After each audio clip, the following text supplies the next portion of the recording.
all, I want to welcome everyone to Central Arizona Supply. Thank you for coming, and also thank you to Bain Ultra. They're our co-sponsor for the evening. They're a wonderful tub manufacturer out of Quebec, Canada. I'm going to go ahead and introduce Jeremy Smith. He's one of our owners of Central Arizona Supply, and from the Smith family, the original owners. Hey, welcome. Thank you guys so much for coming. This is my family's business. It started by my grandfather in 1968, then my father and his two brothers, and now it's my brother and I, and my sister. Finally, a woman who owns the business. So I just wanted to say a few words about Bain Ultra. Bain Ultra is a fairly, it's run around, what, 25 years, I want to say, maybe 30 years. Its whole point is about wellness. That's always been its mission. It has not just been like, oh, we're a tub company. We have freestanding tubs. We have, tub onlys. We have all these things. No. They've always been about, hey, how can we get you to relax? How can we get you to enjoy a moment? They're trying to get you to actually get in your tub. So we have a number of Bain Ultra tubs on display. And I think that's what makes you as an interior designer unique, is being able to introduce lines and family businesses and local businesses that are like special to the community and have a story to tell. And so I think Bain Ultra has a story to tell. I think Central Arizona Supply and my family have a story to tell, and so do you. So thank you guys so very, very much for coming.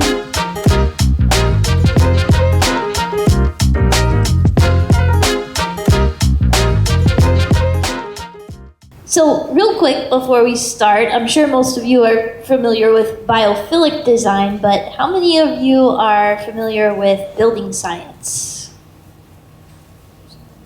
Well, either way, it's going to be a fun conversation, and hopefully you'll leave here inspired with maybe some fresh ideas on how to incorporate well-being into your own design practices. And we've got an expert panel to guide us through both of those topics.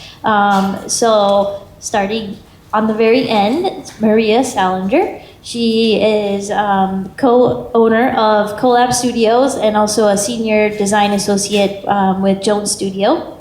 And then Matthew Salinger, co-founder of Collab also. And Austin Trotman and Gerald, oh my gosh. Lehnertz, okay. He had to coach me on how to say his last name and then I forgot.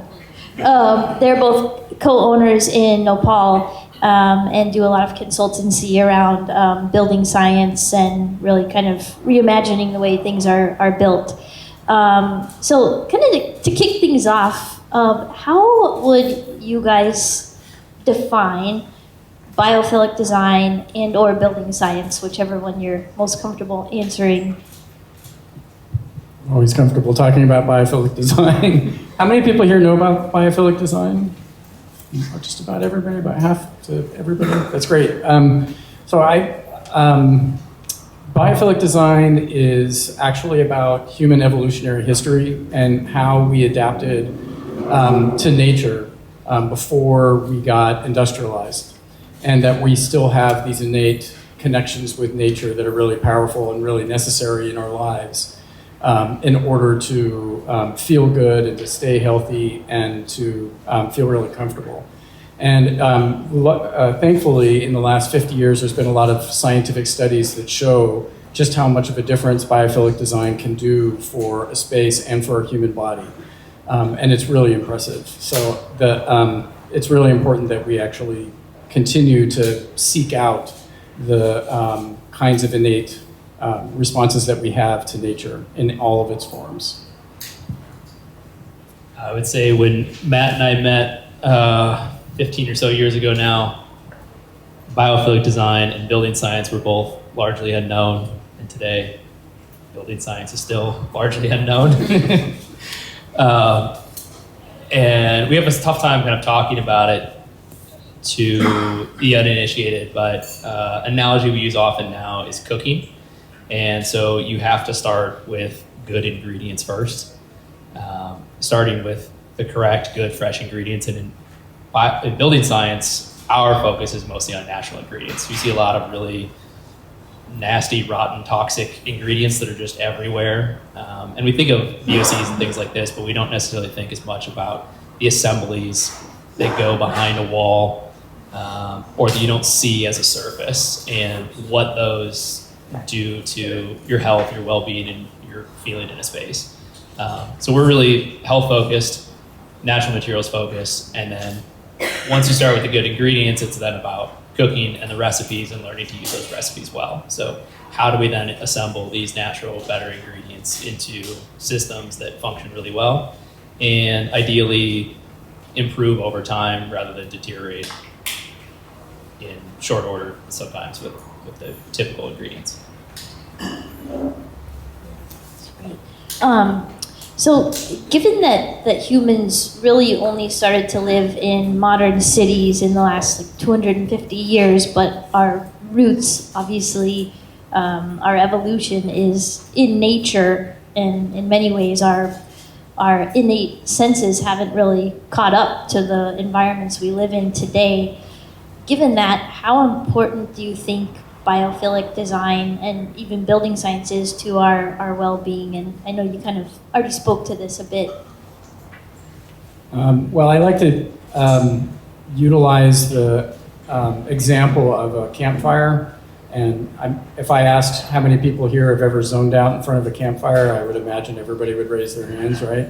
And the reason for that is that a fire back in our caveman kind of days, it was incredibly important for all kinds of reasons, for food, for warmth, for community, where everybody would gather around that fire. And all of those things are still with us. So the same kind of thing, for me, I grew up on Maui, and so I like to be in the water often. And what I see on the bottom of the ocean are these ripples of sand under the waves. And the way that the light hits that, it does all of this kind of amazing stuff that makes me zone out, just like with a fire. Everybody has that kind of connection with fire and water. And there's a whole myriad of other ways that we're connected to nature in incredibly strong, potent, visceral kind of experiences that we ought to be trying to find and live in that as much as we can. Yeah, I would say as Matt and I have worked on more projects together and we incorporate more, I guess I've always been a nature fan, kind of similar to Matt. I grew up in the Northwest, and in that forest, I've lived here for 20 years and learned to love the Sonora Desert the same as I did there. Spent a lot of time out in nature. And all of these things Matt's describing is really some of the core power of nature and natural materials.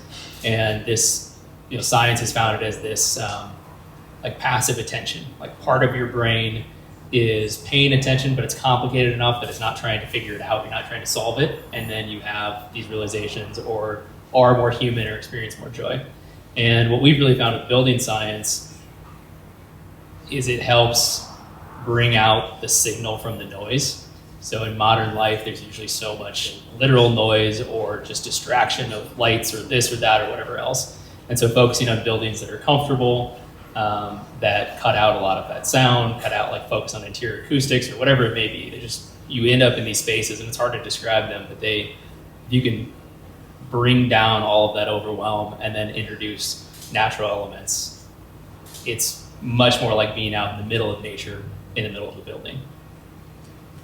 I was just before this looking at what maybe thinking about the difference between what is beauty and biophilic design. And I think if we think about design, because I think beauty is a more general topic that people strive for in their design, and it's about qualities giving pleasure to the senses or the mind, and that in that case, in a lot of ways, I think people say beauty is subjective, and maybe because that's design of beauty that comes from maybe different cultures, that is kind of people would have different preferences towards what gives them pleasure versus what does not. And I think one of the goals of biophilic design is to go beyond that, and that it's more cross-cultural and it's more about human beings and their deep evolutionary paths. Yeah, and if I can add on to that, about 25 or 30 years ago, there were a couple of artists that went around the world and went to as many different cultures as they could, and they showed images of various different environments, and they asked people to say which is the environment you would want to be in. And across the board, even when they were in the Gobi Desert, for instance, they all chose a mountainous scene with water and greenery and animals in the images. So that all of those things, again, we have innately in our psyches. And so all of those things I just represented, the green plants, the verdant plants, that equals food or shelter or fire, fire elements or whatever, the animals for food and accompaniment, I guess, as well. All of those things, but it's pretty amazing because there are things that are innately beautiful to human beings. It's not everything, it's not a huge list, but there are things that are completely innate to all of us. It's fascinating, and isn't in the 14 Patterns book, don't they reference, it's not the Sierra, but it's a type of landscape that the savanna that most humans are drawn to over anything. Right. There's the acacia tree, which we have here, but the acacia tree in Africa gets photographed a lot. And that the pattern of their branches is, they've done scientific studies and found that the density of the branches from the acacia tree are the most pleasing patterns to human beings in general. So that there is a real connection with all of us to Africa in that sense too. Wow, fascinating stuff. So how do you see building science and biophilic design perhaps working in tandem with one another to maybe enhance the effects of each?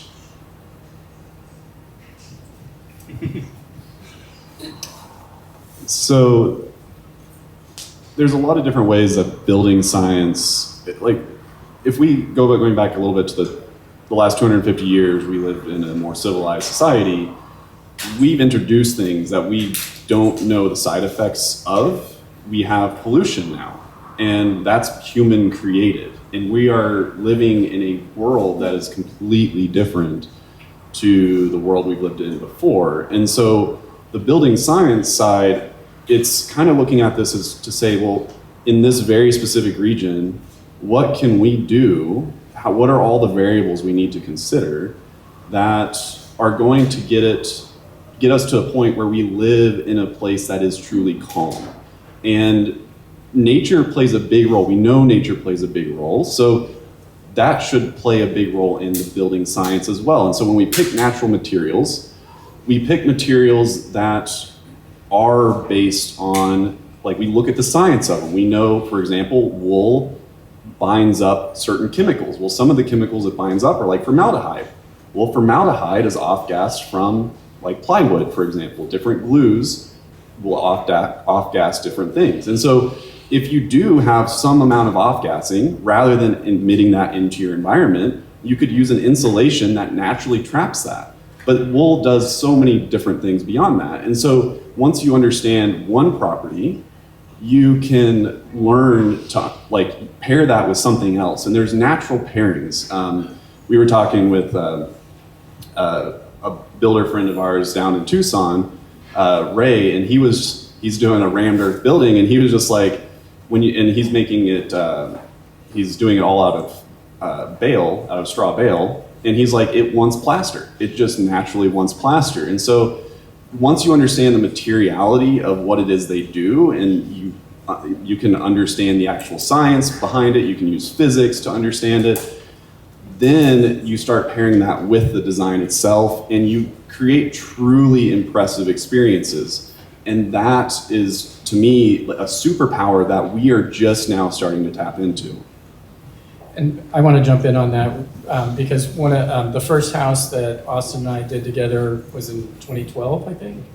Maybe it was finished in 2014. But I was completely surprised when the building envelope finally got closed in, and all of the insulation was all natural, and there was no formaldehyde products in the house and all of that. But the crazy thing is, went inside and you closed the door, and all of the noise of the city disappeared. All of the noise disappeared. It was so quiet in there and so calm. It was when we had an open house and we'd have like 30 people come in. It was like, they would close the door, and it was like almost like being in a church. They didn't want to make any noise because it was so quiet. And Austin kind of chuckled when I mentioned this open house, because I'm coming from Hawaii. I was really used to having windows open on, 2 sides or 4 sides of the house so that air can move through, because we always have this constant breeze in Hawaii. Well, we don't have that here, and so we had 30 people in this house, and I kept opening the door thinking we needed fresh air. And you don't, with the houses that they build, you don't need that. They have this air exchange system that's constantly making it more healthy inside than even the outside air. And I kept opening the door just by, habit. Yeah, and it was totally unnecessary. So there are really interesting things that happen with all of the systems that these guys put together. And when you walk into those houses, you don't have that new car smell that you get with a lot of houses, right? You don't have any of that because they're not off-gassing anything. I mean, it's really impressive. And I think it's interesting too that some of these materials, like the straw bale, and then covering it with clay plaster, that's beautiful in itself and often doesn't need an additional finish on top of it. So from an interior design perspective, it lends itself to biophilia, beautiful design, human health, all the things. Yeah, we were talking to Ray, he was specifically clay plaster too. He's like, some people you could use lime plaster, that's okay. Some people use cement plaster, that's kind of wrong. It's supposed to be clay. But the way Ray talks about it, I think, represents something important both in how to use materials. So like for building science, we try and study the root of each of these materials. And like, what is this material? What does this material want to be? How does it want to interact with other things? How do people want to interact with it? And so talking to people like Ray, and you see it from experienced builders and designers who've worked with certain materials for a long time, and they know these materials so well. Like, I know this one and I know this one, and they want this combo. And they don't want this combo, they want this combo. And when you get those right, like, everything works so much better. And Ray's an interesting one. We've been working with him to make straw bale and ramber, the natural buildings in general, higher performing. So these are really interesting combos, kind of like Gerald was talking, just things that we're on the edge of where we can go with these things. And so how do we take traditional indigenous building or natural materials and make it more beautiful, more durable, and healthier to be inside? Can everyone hear us okay, by the I way? was just going to say if you could maybe speak up a little bit more. Just try to talk closer. So I was curious, what causes humans to gravitate towards certain spaces, places, or buildings, and maybe avoid others? What makes something resonant? What I've been reading about are a lot of scientific studies about that kind of aspect of how buildings actually affect us, both mentally and physically, and even your blood pressure, can go up in a bad space, for instance, and can be lowered if you're looking at a verdant field, let's say. So there's all kinds of health benefits, and we know that people have a shorter healing time if they have a view of a tree from their hospital bed, as a for instance. So there are all kinds of, when 14 Patterns came out about 12 years ago, I think there were 105 or 115 scientific studies done on biophilic design, and now it's way, way, way more than that. I don't know what the count is.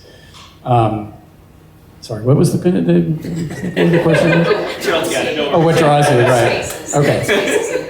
Sorry, I got off on my own little tangent there. But there's definitely some things that you can see throughout history, and one of my favorites is a courtyard.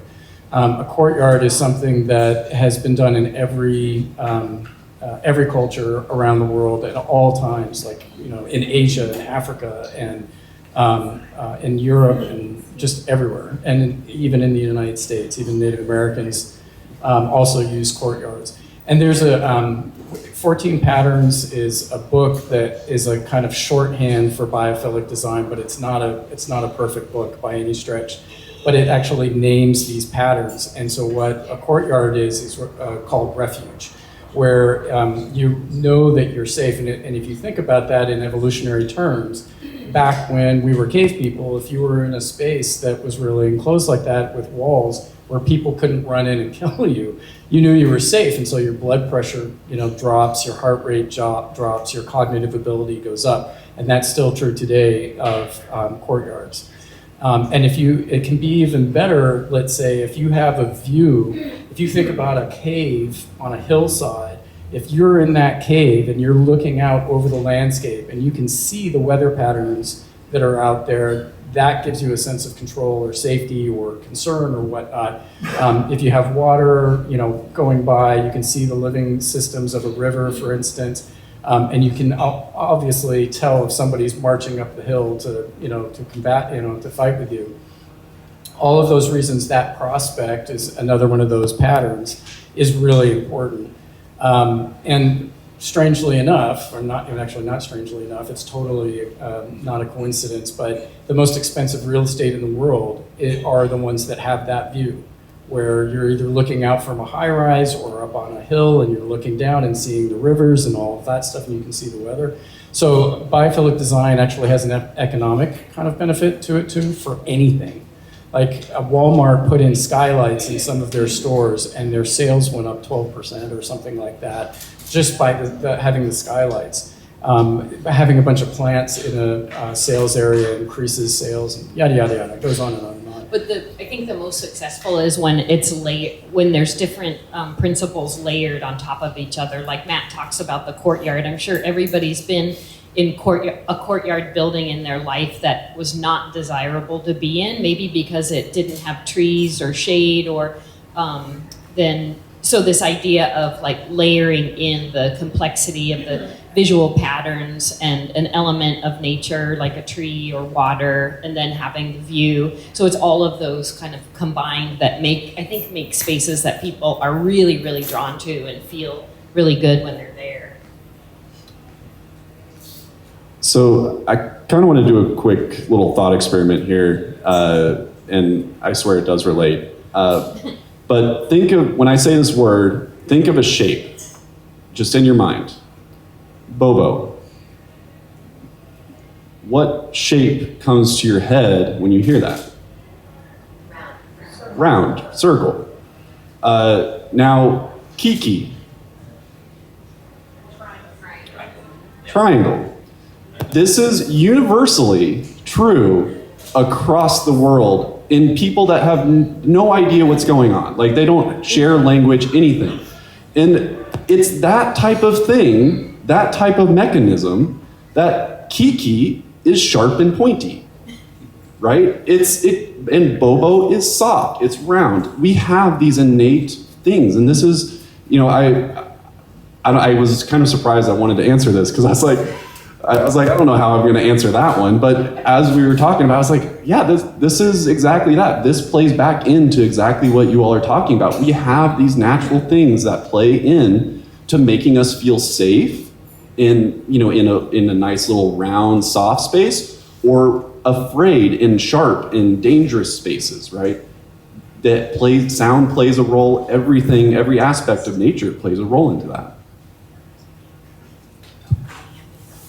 Oh, I forgot to mention at the start, Maria has to go kick off at a architectural film festival, introduce a film. So. But thank you for having me. Thank you. Enjoyed the conversation.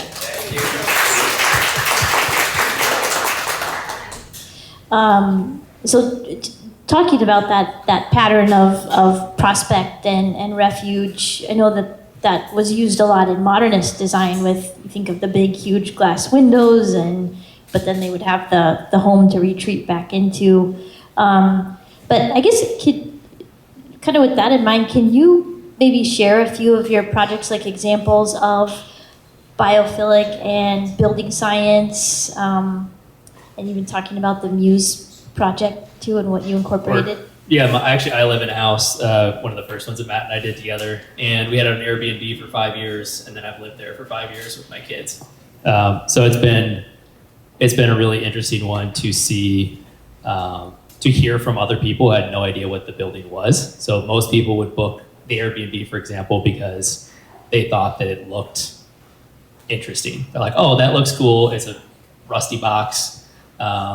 It's different. It's mid-century-ish looking to a lot of people. It's modernist to other people. And almost everybody, we'd get these weird, like, cryptic text messages over the first few days they're there, and it'd be some person like, I feel really good in this space. Like, what are you guys doing? Like, are there drugs in here? I heard Vegas pumps oxygen in. Are you doing the same thing? Like, what's happening?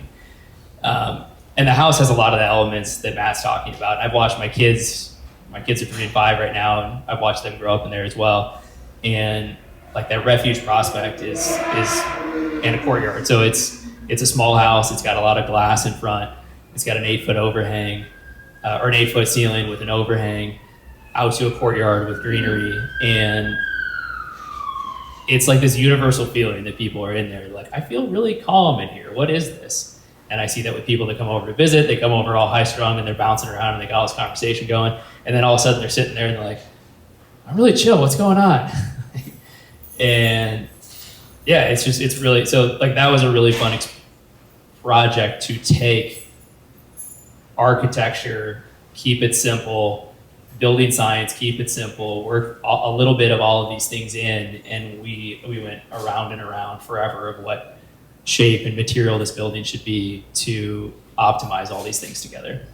Well, the economics was a big driver. Yeah, and we were really trying to do it as inexpensively as possible, right? We wanted to show that you didn't have to do something extravagant for it to meet these things. Yeah, and that's something that I struggle with. Part of the question that Beth was asking about what kind of buildings kind of disturb us and which ones are really attractive. And one of those aspects is, the 1960s glass boxes with big high rises or whatever that have no ornament on them, no plants, no mention of nature or thought about nature on it, except for the reflections that it gives.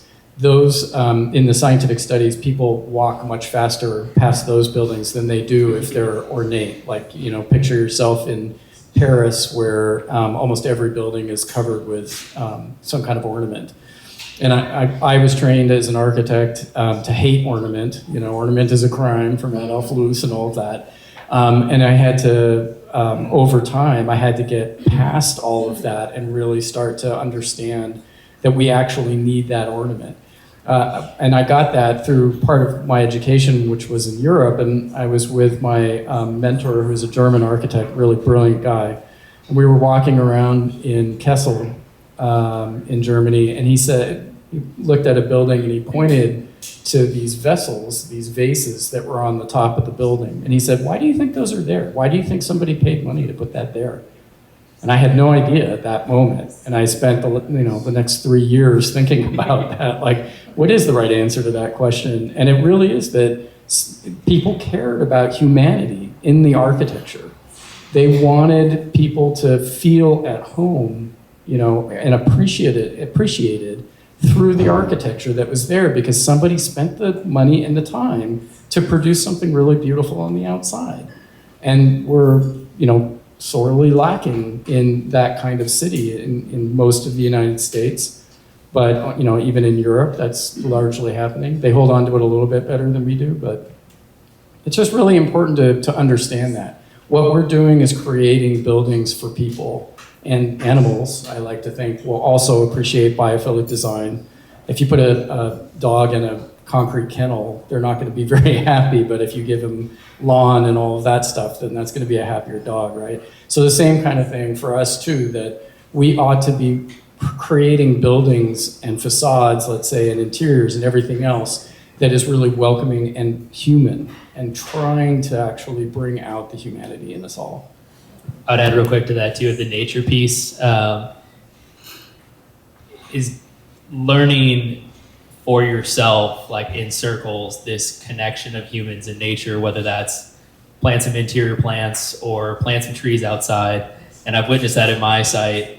When we originally started, there was a bunch of old cars and things on this site. So I've learned how bad that soil was from what was there previously, and it's been an effort over a decade to bring back natural landscape. And we've experimented with all different natural plants and close or native plants and close to native plants. And now it's really cool. We're actually about to get it certified as a natural wildlife habitat. And there's all, like, my kids just sit at our glass out in the front, like watching the different birds go by, and they know the difference between a cactus red and a curved-billed thrasher.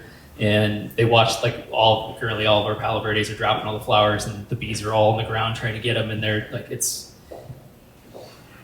the more you can live in this cycle, the more you learn how these things interact and how to use them. Didn't a tortoise show up like in the first year? Yes, we actually had a neighbor who had a tortoise who escaped their house and was living in our yard for like a year, kept escaping, and they couldn't find him for days. And they're like, oh yeah, he's in our backyard, he's out here. He's like looking for the desert, it's right here. Yeah, I forgot about that.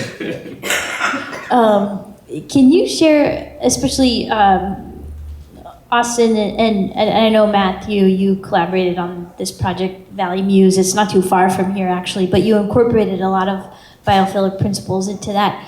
Can you, maybe each of you share some specific maybe design elements that went into, like at Muse, I know you were describing even this window in the upstairs bathroom that looks over to the staircase and how that was a pattern in biophilia. Yeah, not getting totally enclosed. I don't know. I mean, I think the acoustic wall is a really good example where it's both the science of absorbing a lot of the sound and also a really beautiful wood slatted finish. Yeah, I mean, the acoustics was a good, like that one, without getting too far into it, we learned through the process. There are 4 units next to each other, and the way the city almost requires you to do a party wall makes really bad acoustics, and it's just standard. And then we learned of this thing, you guys might know it more than we did, but the triple leaf effect that I had never heard of before, like, oh, this makes total sense now from a science standpoint. And so we just removed drywall off of one side, and we ended up with this beautiful wall that's felt and wood, and it has 6 inches of sheep's wool behind it. So the depth combined with the wool, combined with the felt, makes this air filter, chemical absorber, and like perfect acoustics through all, down to like the lowest frequencies to the highest frequencies. And that was one of the topics that I've been really like curious and nerdy about, and skeptical how much people would tell. But watching people go into that room, they feel the difference. And especially people with like hearing issues. Like we had a guy who came with cochlear implants during a big event. There's like 50 people in the house, and he walks in and he's like so used to just moving through these spaces, and he's like, wait a minute. He's looking around. He's like, this space feels different. And then he's sitting there having a conversation with me. He's like, I can never hear and like comfortably be calm in a conversation with somebody in a group, and I can do that in here. So I think focusing on like the emotional feel of these spaces and how we can have an effect on those. But there is the windows are fun too. Well, and there's plants on 2 sides, opposite sides of that space. You walk through a courtyard, a little small planted courtyard to get into the main space. And then you're looking across at another window on the other side that's floor-to-ceiling glass that is a door too, but you've got both of those sides, so that it's kind of surrounded that way. My favorite aspect is actually the window by the stairs. It always reminds me of like a canopy lighting that just sort of sneaks in on like low to the ground. You're talking about the low one? The low one. It kind of washes the entry, like the stairway. It's just, you see some plants right outside, and it just reminds me of, I don't know, just being in a canopy, like having filtered sunlight is really nice, and that just has that really like sort of visceral feel for me. And what they're describing is at the bottom of a staircase is a window, like a 3-foot by 3-foot window, where you can see plants while you're walking down the stairs to get out there. And then the bottom tread is actually, initially it was going to be a big boulder, but it ended up being this beautiful wood, I don't know what the walnut stump was a big reclaimed piece of walnut. Yeah, but it's got an unusual form and everything. So again, a little bit of biophilia just involved in the shape of the step. So all of that stuff together, I think, is really nice, because the light that comes out from the bottom of the stair too, when you turn the corner to go up the stair, you're greeted with that light. And then there's a window at the top as well on the same wall. So there's light there. You're in a double high space, and there's light all over the place bouncing around. And so those kinds of experiences are, I don't know, a little frustrating to do at times, because like the window that was down on the ground, there were so many people that we asked, oh, do you like this idea? And they were like, I don't understand that at all. And it was really tough. But once it went in, everybody really liked it. Yeah, some of these things are interesting. Like the windows, that window, Matt, has used a lot of corner windows in projects, and so I've learned this feeling of never being closed in a room where you've got these corners. And so the stair, like, not to talk about stairwells too much, but it's interesting because it is, typical feeling of going up and down a stairwell is not fun. And from like a biophilic standpoint, and we've done studies of measuring people's blood pressure, heart rate, hormone levels as they move through spaces, and stairwells are usually this closed in, like, even if you've done it 100 times and it's your house, you move through it quick. And echoey. And echoey, yeah. They don't sound good, they don't feel good. But just adding these windows and different materials, like we would find people in open houses that would just be hanging out in the stairwell, and we had this really cool walnut rail, and they'd just be like rubbing the walnut rail and like staring at this window at the plants, and like, it's crazy. It's cool to see the mundane experiences that become an opportunity for something more interesting. Kind of on that note, do you have any favorite materials that you incorporate into biophilic designs? I have lots. Wood. This wood. Well, plants also.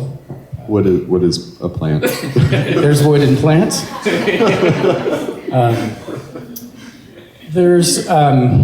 I'm still really struggling with the material forms because I'm so locked into trying to have the real experience of, a real atrium, a real courtyard kind of experience. I really believe in that connection that we have, and that the natural materials that you get growing outside. You water them a little bit and they grow, and you have to take care of them, and so there's a relationship there with them. I find that to be the most important aspect. So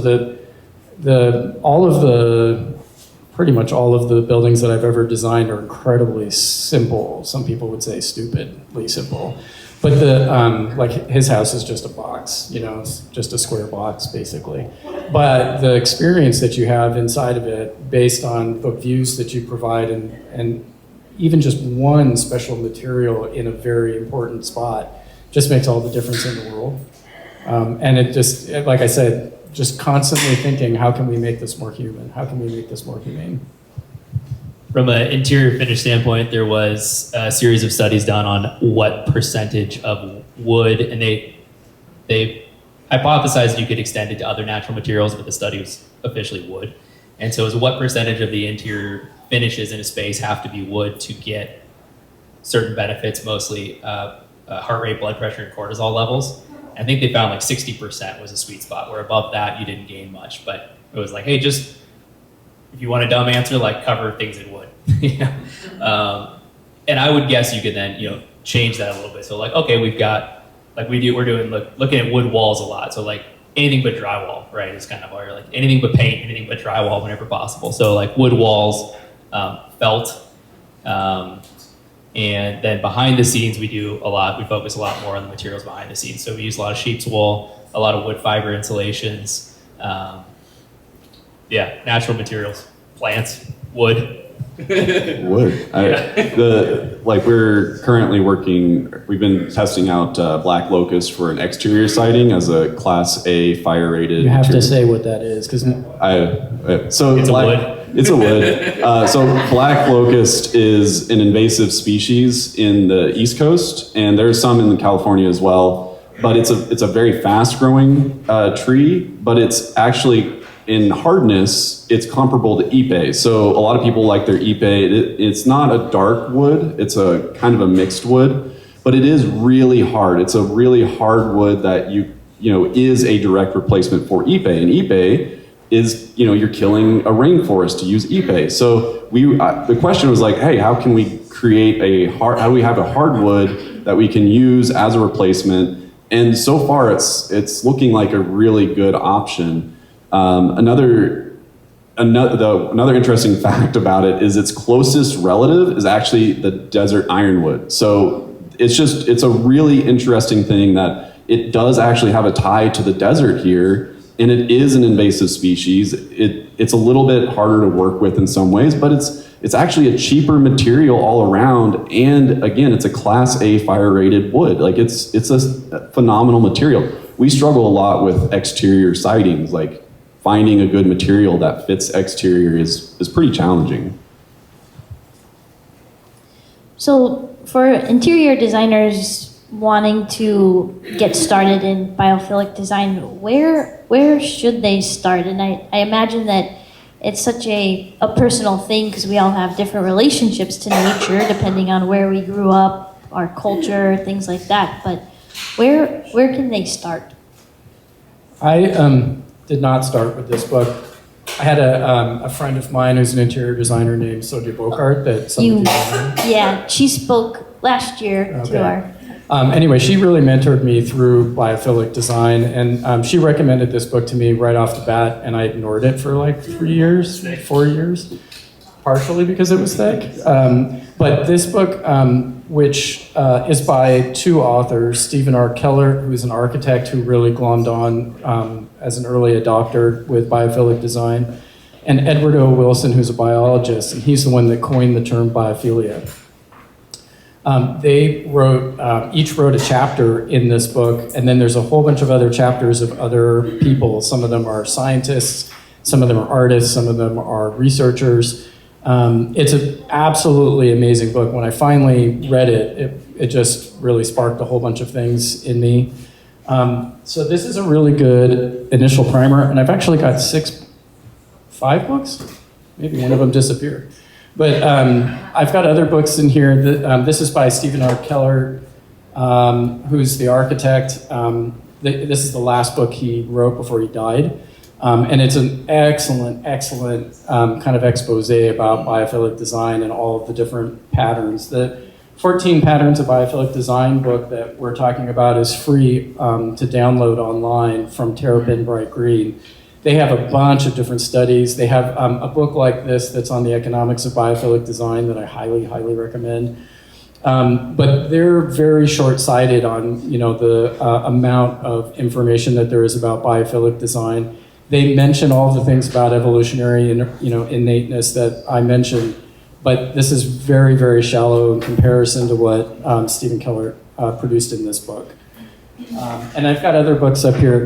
There's also this that I really love. I bought this. This is a natural history of the Sonoran Desert. It has everything, every living thing, and all of the weather patterns and biomes and everything in it. I have not read the whole thing, but it's an incredible resource for understanding where you are, what kind of animals, critters, insects, everything is around. So there's a lot of different ways to get into nature that way. I really think that immersing yourself in those experiences when you feel that jolt, like the campfire or the water or whatever, when you find yourself attracted to those moments, sit there for as long as you can and just be in that moment. The one thing that Edward O. Wilson says is that the biophilia, that book that's the biophilia hypothesis, is a huge part of it is that if we do not learn to reconnect with nature, we will let it disappear. And if we let it disappear, what happens to the evolutionary side that connects us to our past? What happens when that is all gone? Then it gets really scary to me, And it's funny, I did a presentation about biophilic design a few years ago, and there was an architect from New York, and he came through and he said, "We don't need that shit. Like, I'm in New York, I don't need any plants, And I think he might be missing out on something, but he thought he was more evolved, I guess. He's got a view. Yeah, he's got a view. But anyway, it is really interesting. Like, we have these connections, and we need to make sure that we bond with nature in every way that we can in order to try to save the environment so that we have the ability to stay healthy. Well, we have a few more minutes. I wanted to open up if anyone has any questions. On building science, we do consulting work as well, so I'll give a shameless plug, you can hire us. But we are also working, currently, we've been talking forever, we have, we call it 5 factors of good building, but we've kind of come down to these 5 things that we believe are most important in buildings for buildings and materials to do.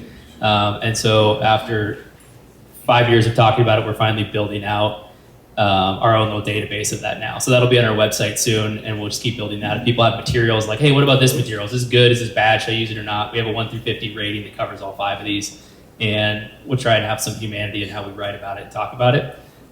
So feel free to check that out when it's up, and then if you have materials you want us to check out, let us know. So we as designers, now we've educated ourselves on biophilic. We want to start incorporating those things into some of our designs and working with our clients.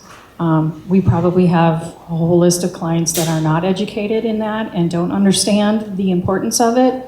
How would you recommend that we would educate our clients about what we're doing? Is it a little at a time, or how would we go about incorporating this into some of our design work?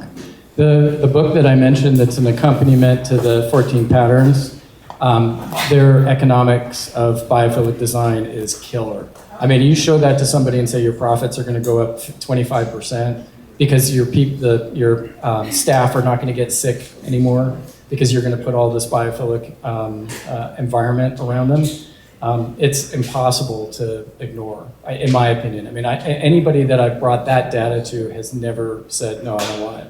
And I would imagine building science plays right into that as well. Right? Yeah, totally. There's like for example, Harvard did a study on VOCs and CO2 separately and together, and they found like shocking results on higher level thinking specifically. And basically, like if you think of worst case scenarios like a conference room with a closed door where you got all the highest paid, smartest people in a room, and the CO2 levels in that room are almost guaranteed to be high enough, the higher level thinking is like 10x reduced. And the average office building is about half that bad. So it's like, they're easy enough things to solve if we pay attention to them. Any other questions? Thank you. I'm a big proponent of biophilia and biophilic design, and I use it a lot with my clients in a different way than you do, though. I loved hearing all the different materials and the aspects of what it does for people. I individualize the biophilic design by using the 5 senses, and their past experience with materials and all that. And encompasses the whole living experience. And I wonder if you do that also, because I hear how I wonder if you do more commercial work, and possibly that's why you're generalizing, or do you actually design the biophilic experience for the individual needs of the client? Yeah. Well, I've been working at the Desert Botanical Garden for the last 10 years. They're redoing their horticulture center, and I'm trying to incorporate as much biophilia as I can there. So, I mean, it definitely works, but it is interesting because the budgets don't have a line item in there for it, so we kind of have to sneak it in as much as possible. And I do a lot of, and I know I shouldn't even say this, but I do a lot of free artwork, to make these things happen. And everybody loves. I mean, we're doing a building that is basically a big giant barn, but on the south side, I have these little slot windows every once in a while. There's 11 of them. The building is 5,000 square feet. It's pretty big. I think it's like 110 feet long or something like that. And all of those windows have, I did a custom designed kind of stained glass window pattern on them, but they're not stained glass. Anyway, they're all up there. And on the outside of it, I have these fins on both sides of the window so that there isn't going to be a lot of solar heat gain on the south. But for 25 minutes every day, the light is going to come right through at solar noon every single day and hit those colors on the ground. And it is spectacular. And everybody that's walked in there and seen it is just blown away. And it was $1,000 to do those films of color on the glass. It wasn't very expensive. So there are things that we can interject pretty inexpensively. It's just being really creative about it, I guess. I mean, in the case of the garden, I was much more tangential to that, but it's interesting to watch. Like a lot of the garden employees, like they're super plant nerds, and they'll go off on huge tangents of something. Scientists, and, yeah, they're true deepest scientists I've seen in the Sonoran Desert. And I've seen Matt like pull something out of it, and then what is this pattern? How do we? And they're like, this is biophilic design. Like, oh, well, that was just plants. yeah, like this is plans, we do that, here's the process, right? So I think to a lot of people, like what you're describing, it's just a natural thing of how do people, and giving people the opportunity too, I think from a lot of like landscaping, especially like an indoor to outdoor, plant whatever you want there. Like this is now like for you to do whatever you want. You like this plant, you like that plant, like here's some guidance, here's things we've learned. Now go experiment and have fun. But there is something else that we do, because we, for that project, we had an integrative design process where we brought everybody together and then we get these shared experiences. And so Sonia and I have done an IDP where we were using aromas from various different natural plants and things with clients. So yes, there's some of that too that we do, that we try to have that connection made in a very visceral way, you know, for them. And making them understand why it's important to have all of these other elements around. So I think that's kind of what you were asking. Yeah, I focus more on the neuroscience aspect of it, but I think they have to all go together. Sure, They can't 100%, exist by themselves. Yeah. Most of the scientific studies that they cite in here are neuroscience studies. The only thing I would add to that is, like, from a systems perspective, like, a lot of people that I came from, like, I want to build a high performance house. That's kind of where I came from. And then these guys over here were like, no, you should focus on health first. And one of the weird things when you focus on health is you get high performance. So it's a side effect, not the main driver. And so you have, like, when you think in terms of systems, you might look and say, this person has an extreme mold sensitivity. How can we build something for them in particular? You know, you're going to pick materials that bias them towards a successful life, right? That is what we do as humans, is like we try and bias ourselves towards being lucky. That is all we can do. It is luck. We are biasing ourselves towards luck.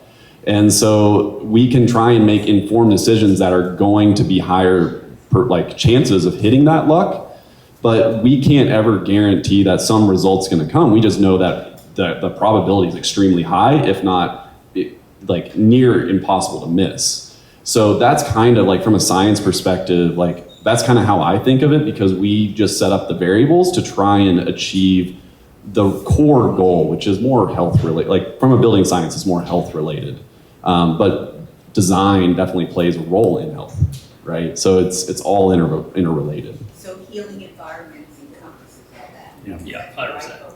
Yeah.